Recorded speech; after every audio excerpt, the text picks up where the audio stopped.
मैं डॉक्टर अंतर्यामी कौशिक। नमस्कार विद्यार्थियों। बीएससी पार्ट फर्स्ट के फर्स्ट पेपर एल्गी लाइकेन व ब्रायोफाइटा के बारे में बात कर रहे हैं।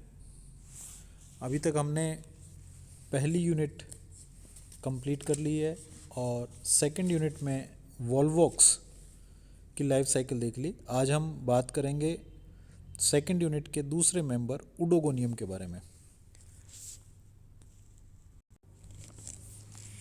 सबसे पहले उडोगोनियम का क्लासिफिकेशन देखते हैं। इसका वर्ग यानी कि क्लास है क्लोरोफाइसी, ऑर्डर या गण उडोगोनियल्स, फैमिली उडोगोनिएसी और ऑर्डर उडोगोनियम। स्पेलिंग इसकी OEDO उडोगोनियम। तो कुछ लोग इसको इडोगोनियम प्रोनाउंस करते हैं, कुछ इसको उडोगोनियम प्रोनाउंस करते हैं। दोनों ही प्रोनाउंसिएशन ठीक है। अगर आप इसे उडोगोनियम लिखते हैं तब भी ठीक है और इडोगोनियम लिखते हैं तब भी ठीक है। इडोगोनियम एक तरह का फिलामेंटस एल्गी है, तंतुल शैवाल है, जिसमें पीछे लेक्चर में आपने शायद नोट किया होगा, हमने बात की थी फिलामेंट और ट्राइकोम के बारे में। ट्राइकोम भी एक तरह का तंतु होता है, लेकिन ट्राइकोम में तंतु के चारों ओर कॉमन वॉल सामूहिक भित्ति नहीं पाई जाती और फिलामेंट के चारों ओर सामूहिक भित्ति पाई जाती है, जिससे पूरा फिलामेंट सुरक्षित रहता है। तो यह फिलामेंट है, न कि ट्राइकोम। अलवणीय जल में पाया जाता है, फ्रेश वाटर में पाया जाएगा, नदी, तालाब, पोखर और एकत्र हुए हुए जल में पाया जाएगा। समुद्री जल में नहीं पाया जाता। इसमें लगभग 400 प्रजातियां पाई जाती हैं और यह पानी में डूबा हुआ पाया जाता है, सबमर्ज्ड या निमग्न स्तर में पाया जाता है। और पादप हरे रंग का होता है, इसलिए उस जल का रंग भी हरा हो जाता है या हरी काई के समान यह दिखाई देने लगता है। अब हम बात करते हैं इसके थैलस के बारे में। उडोगोनियम का थैलस हमने जैसे बताया, ये एक फिलामेंटस एल्गी है, फिलामेंट के रूप में पाई जाती है। इसकी कोशिकाएं लंबाई में अधिक होती हैं, चौड़ाई में कम होती हैं। मुख्यतया इसमें दो प्रकार की कोशिकाएं पाई जाती हैं, एक सामान्य कोशिका और एक कैप सेल। अभी हम आगे इसके बारे में बात करेंगे। दो प्रकार की कोशिकाएं हैं, सामान्य कोशिका और कैप सेल। फिलामेंट में लैंगिक अंग भी पाए जाते हैं। सेक्सुअल रिप्रोडक्शन के लिए जो सेक्स ऑर्गन्स हैं, ऊगोनियम और एंथ्रीडियम, दोनों पाए जाते हैं, दिखाई देते हैं। इस फिलामेंट की एक खास बात, इसके आधार पर एक रंगहीन कोशिका पाई जाती है, जिसमें क्लोरोप्लास्ट नहीं होता, वर्णक नहीं होते, जिसके कारण यह रंगहीन होती है। यह रंगहीन कोशिका स्थापनांग या होल्ड फास्ट कहलाती है। इस कोशिका के नीचे आधार की ओर उंगली के समान प्रोजेक्शंस या प्रवर्ध दिखाई देते हैं, जिसकी सहायता से यह आधार पर चिपका रहता है या फिलामेंट आधार पर जुड़ा रहता है। तो इस कोशिका का कार्य तंतु को या फिलामेंट को आधार के साथ जोड़े रखना है। ये फिंगर लाइक प्रोजेक्शंस या अंगुली के समान रचनाएं जो हैं, वो इसको आधार से जोड़े रखती हैं। इस कोशिका को हम होल्ड फास्ट या स्थापनांग कहते हैं।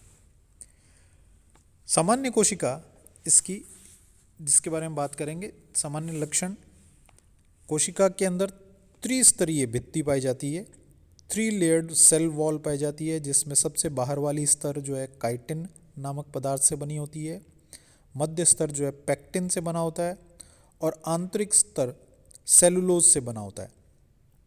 कोशिका के चारों ओर श्लेष्मीय आवरण नहीं पाया जाता। श्लेष्मीय आवरण जो इसे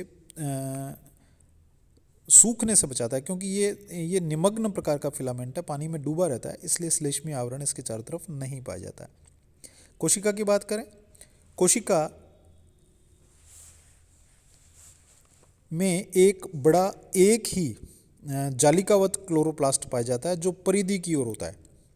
जाली के समान एक क्लोरोप्लास्ट सिंगल क्लोरोप्लास्ट है जो पूरी कोशिका में फैला रहता है जो जीव द्रव्य है वो उस क्लोरोप्लास्ट के बाहर की ओर सेलुलोज से बनी कोशिका भित्ति के अंदर की ओर एक पतले स्तर के रूप में पाया जाता है। इसे हम प्राइमोर्डियल यूट्रिकल या कोशिका द्रुति कहते हैं।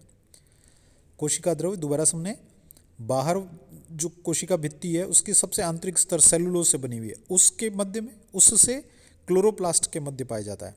तो इसे हम कोशिका द्रुति या प्राइमोर्डियल यूट्रिकल कहते हैं।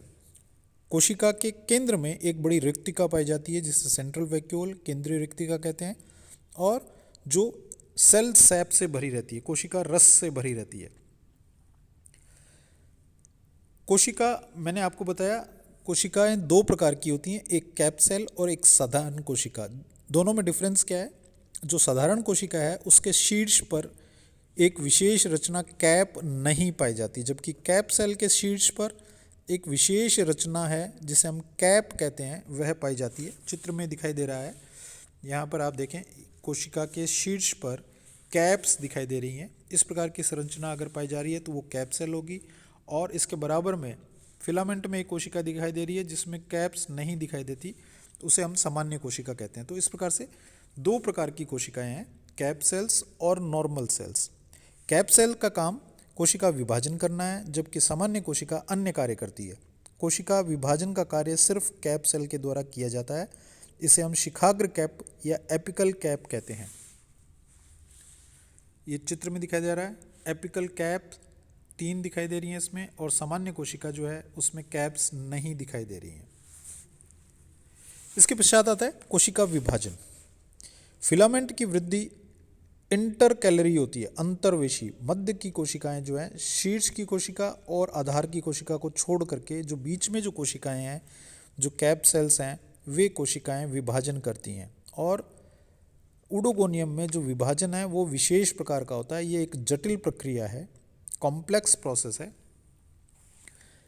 कैप सेल्स के शीर्ष पर पाई जाने वाली कैप्स की संख्या उस कोशिका द्वारा किए गए विभाजनों को दर्शाती है कि ये कोशिका इतनी बार विभाजित हो चुकी है। जितने नंबर ऑफ कैप्स हैं उतनी कोशिका विभाजित हो चुकी है। तो number of caps is equal to number of divisions, जितनी विभाजन उतनी कैप्स। इसका सेल डिवीजन विशेष प्रक्रिया है, उसके बारे में बात करते हैं।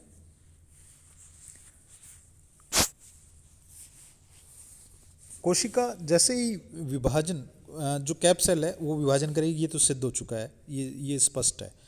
कोशिका जैसे ही विभाजन प्रवस्था में प्रवेश करती है, इसका केंद्र पार्श्व में स्थित कोशिका के केंद्र पर आ जाता है तथा यह कोशिका के शीर्ष की ओर अग्रसित होता है।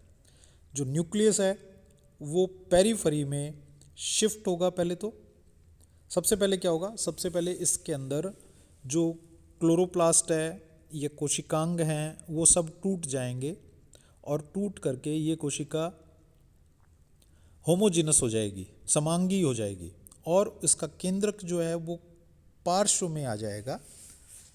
इस चित्र के द्वारा दिखाने की कोशिश करता हूँ मैं इसको। केंद्रक जो पार्श्व में आ जाएगा और फिर वह अपने आप को केंद्र में, कोशिका के सेंटर में, बिल्कुल केंद्र में अपने आप को विन्यासित कर लेगा।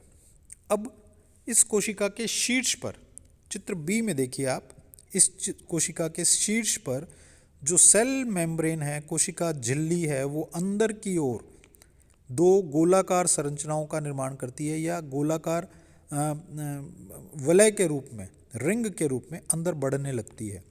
बी डायग्राम में आपको दिखाई दे रहा है, शीर्ष पर सेल मेम्ब्रेन अंदर की ओर 2 वलय का निर्माण कर रही है। धीरे धीरे ये वलय बड़े होते रहते हैं, बड़े होने लगते हैं, यानी कि केंद्र की ओर बढ़ने लगते हैं, और जो कोशिका का केंद्रक है वो 2 भागों में विभाजित हो जाता है, 2 पुत्री केंद्रकों का निर्माण करता है, और दोनों केंद्रकों के बीच में एक पट का निर्माण हो जाता है, सेप्टम का निर्माण हो जाता है। लेकिन यह पट दोनों ओर, अपने दोनों ओर भित्तियों से जुड़ा हुआ नहीं होता, यह दोनों केंद्रकों के बीच में तैरता हुआ पाया जाता है। इसे फ्लोटिंग सेप्टम कहते हैं, मुक्त पट या फ्लोटिंग सेप्टम कहते हैं। ऊपर कोशिका के शीर्ष पर जो बने वलय हैं वो धीरे धीरे पहले तो केंद्र की ओर बढ़ते हैं, जब वो केंद्र की ओर बढ़ करके आपस में मिल जाते हैं, उसके पश्चात वो नीचे की ओर खिसकने लगते हैं और कोशिका लंबाई में बढ़ने लगती है। कोशिका की लंबाई में बढ़ने से जो केंद्रक हैं वो केंद्र में नहीं रह पाते, तो केंद्रक अपने आप को एडजस्ट करते हैं और कोशिका के केंद्र में बने रहने की कोशिश करते हैं, ऊपर की ओर उठते हैं। इनके साथ साथ पट जो है, जो फ्लोटिंग सेप्टम बना है, वो भी ऊपर की ओर उठने लगता है। धीरे धीरे जो वलय हैं वो सीधे हो जाते हैं और वलय के सीधे हो जाने से कोशिका अपनी पूर्ण लंबाई में आ जाती है और जो केंद्रक हैं वो ऊपर की ओर उठते हुए फ्लोटिंग सेप्टम को ऊपर की ओर धकेलते हैं। धीरे धीरे केंद्रक दोनों कोशिकाओं के केंद्र में चले जाते हैं और सेप्टम जो है, फ्लोटिंग सेप्टम पार्श्व में वृद्धि करके दोनों भित्तियों पे जुड़ जाता है और इस प्रकार से दो डॉटर सेल्स बन जाती हैं, पुत्री कोशिकाएं बन जाती हैं। जो नीचे वाली कोशिका है वो कोशिका पुत्री कोशिका हो गई, ये और ऊपर वाली कोशिका के अंदर कैप सेल बन जाती है। नीचे वाली सामान्य कोशिका और ऊपर वाली कैप सेल बन जाती है। तो इस प्रकार से इसका जो कोशिका विभाजन है, इस पर एक क्वेश्चन जरूर पूछा जाता है। अगर गत वर्षों में इसके ऊपर क्वेश्चन नहीं आया तो इस वर्ष निश्चित रूप से क्वेश्चन पूछा जाएगा। कोशिका विभाजन इंपॉर्टेंट है, इसको आप अच्छे से तैयार करें। इसके बाद हम बात करते हैं ऊडोगोनियम में पाए जाने वाले अलैंगिक जनन के, एसेक्सुअल रिप्रोडक्शन। अलैंगिक जनन चल बीजाणुओं के द्वारा होता है, जूस स्पोर्स के द्वारा होता है और जूस स्पोर्स का निर्माण जल में, जिस जल में ऊडोगोनियम डूबा हुआ है उसमें कार्बन डाइऑक्साइड की मात्रा पर निर्भर करता है। अगर कार्बन डाइऑक्साइड की मात्रा अधिक है तो यहाँ पर जूस स्पोर्स का निर्माण प्रारंभ हो जाता है। जूस स्पोर किसी भी कोशिका में बन सकते हैं। जो कोशिका जूस स्पोर बनाती है उसे जूस स्पोरेंजियम कहते हैं, चल बीजाणु धानी कहते हैं।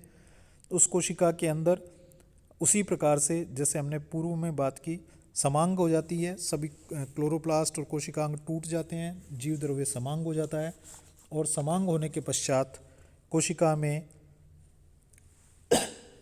जीव द्रव्य केंद्र की ओर एकत्र हो जाता है। एक कोशिका के द्वारा एक जूस स्पोर बनाया जाता है। जीव द्रव्य केंद्र की ओर एकत्र होकर के लगभग गोलाकार संरचना में परिवर्तित हो जाता है।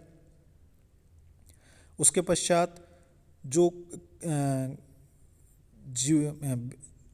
चल बीजाणु धानी के ऊपर की जो कोशिका है, जूस स्पोरेंजियम के ऊपर की कोशिका है, वह टूट जाती है और टूटने से जो जूस स्पोर है वह स्वतंत्र हो जाता है। ये इस चित्र के द्वारा दिखाई दे रहा है। आप देखें ए में कोई भी कोशिका जो है जूस स्पोरेंजियम के रूप में कार्य करती है। बी डायग्राम में देखें सभी समांग हो गए हैं। सी में लगभग गोलाकार होने से जो फिलामेंट है वो टूट गया है और जूस स्पोरेंजियम बाहर आने लगा है। जूस स्पोरेंजियम के चारों ओर वेसिकल या म्यूसिलेज उपस्थित होता है, श्लेष्मा उपस्थित होता है, जिसके कारण वह वेसिकल में डूबा रहता है। जूस स्पोर में कुछ परिवर्तन होते हैं। इसका शीर्षस्थ भाग जो है वह रंगहीन हो जाता है। इसे हम रंगहीन भाग कहते हैं और रंगहीन भाग के आधार पर छोटी छोटी आधारीय कण एक लाइन में एकत्र हो जाते हैं और ये आधारीय कण, प्रत्येक आधारीय कण एक फ्लैजिला का निर्माण करता है। तो इस प्रकार से जूस स्पोर एक मल्टी फ्लैजिलेटेड स्ट्रक्चर है, बहुकशाभिक संरचना हो गई है, जिसका आकार नाक रूप का है या पियर शेप्ड है, हरे रंग का है। इसमें क्लोरोप्लास्ट उपस्थित होता है और जो रंगहीन भाग है उसे हम हाईलाइन एरिया या काचाब क्षेत्र कहते हैं। इस काचाब क्षेत्र पर आधारीय कण जमा हुए हैं और आधारीय कण, प्रत्येक आधारीय कण एक फ्लैजिला का निर्माण करता है। धीरे धीरे ये जूस स्पोर स्वतंत्र होकर के उल्टी अवस्था में स्थित हो जाता है, यानी कि काचाब क्षेत्र नीचे की ओर और जो रंगीन भाग है वो ऊपर की ओर, और फिर यह जूस स्पोर एक नए फिलामेंट के रूप में कार्य करने लगता है। जो काचाब क्षेत्र है वह होल्ड फास्ट या स्थापनांग का निर्माण करता है और शेष भाग विभाजित होकर के नई कोशिकाओं का निर्माण कर देता है। तो विद्यार्थियों, इस प्रकार एसेक्सुअल रिप्रोडक्शन ऊडोगोनियम में एक जूस स्पोर के द्वारा परफॉर्म किया जाता है। सेक्सुअल रिप्रोडक्शन के लिए आप अगले लेक्चर का इंतजार करें। धन्यवाद।